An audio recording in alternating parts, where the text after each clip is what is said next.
Mahesh sir அன்புவ தனியா கூப்பிட்டு, "அன்பு, நான் ஆனந்திய உயிருக்கு உயிரா லவ் பண்றேன். நாளைக்கு எல்லாரும் முன்னாடியும் என்னோட பர்த்டே ஃபங்ஷன்ல நான் ஆனந்திய லவ் பண்ண போறேங்கிற விஷயத்த சொல்லப் போறேன்.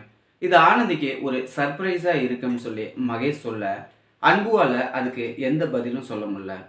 அங்க இருந்து கிளம்பி நேரா ஆனந்திட்ட போறாரு. "ஆனந்தி, நான் உன்ட்ட ஒரு விஷயம் சொல்வேன். நீ கோச்சிக்க கூடாதுன்னு" சொல்றாரு. என்ன விஷயம்னு ஆனந்தி கேட்க, "மகேஷ் சார் என்கிட்ட ஒரு விஷயம் சொன்னாரு. நாளைக்கு உனக்கு ஒரு சர்ப்ரைஸ் பண்ண போறாரான்னு சொல்ல, என்னன்னு சொல்லுங்கன்னு" ஆனந்தி கேட்குறாங்க. "ஒன்றும் இல்லை ஆனந்தி. மகேஷ் சார் உன்னைய ஒன் சைடா உயிருக்கு உயிரா லவ் பண்ணுறாரு.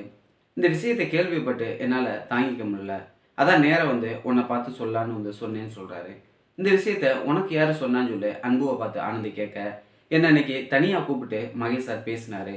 நான் ஆனந்திக்கு ஒரு சர்ப்ரைஸ் பண்ண போகிறேன். அவளை நான் லவ் பண்ணுறேன்ற விஷயத்த சொன்னார்.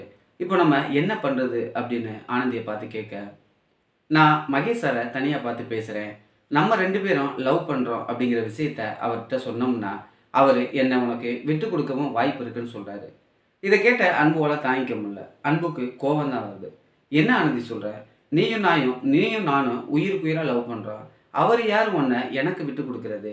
நான் தான் உன்னை அவருக்கு விட்டு கொடுக்கணும். நாளைக்கு நீ பர்த்டே ஃபங்க்ஷனுக்கு வந்தேன்னா கட்டாயம் அவர் உன்னை பார்த்து உன்னை லவ் பண்ணுறேன்னு சொல்லுவார். இதை கேட்ட மகேஸ்வரோட அம்மா உன் மேலே நிச்சயமாக கோவப்படுவாங்க.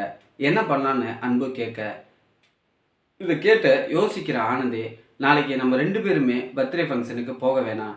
நான் போனால் தானே என்னை பார்த்து அவர் லவ் பண்ணுறேன்னு எல்லாரும் முன்னாடியும் சொல்லுவார். நான் வரவே இல்லை. நான் அந்த பர்த்டே ஃபங்க்ஷனை அவாய்ட் பண்ணுறேன்னு" சொல்கிறாங்க. இதுக்கு இடையில ஆர்த்திட்ட மகேஷோட அம்மா, "நீ யாரையாச்சும் லவ் பண்ணுறியான்னு" கேட்குறாங்க. ஆர்த்தி தயங்கிக்கிட்டே, "நான் மகேஷை தான் லவ் பண்ணுறேன்னு" சொல்ல, இதை கேட்ட மகேஷ் அம்மா சந்தோஷப்படுறாங்க. "இனிமே நீ தான் என் வீட்டு மருமக. இதை யாராலையும் தடுக்க முடியாதுன்னு" சொல்கிறாங்க. ஏன் ஆர்த்திக்கும் மகேஷுக்கும் கல்யாணம் பண்ணலான்னு அவங்க நினைக்கிறாங்கன்னா, மகேஷ் ஆனந்தியை ஒன் சைடாக லவ் பண்ணுற விஷயம் அவங்களுக்கு தெரியும். அவங்களுக்கு ஆனந்தி அவங்க வீட்டு மருமகளாக வர்றது பிடிக்கல.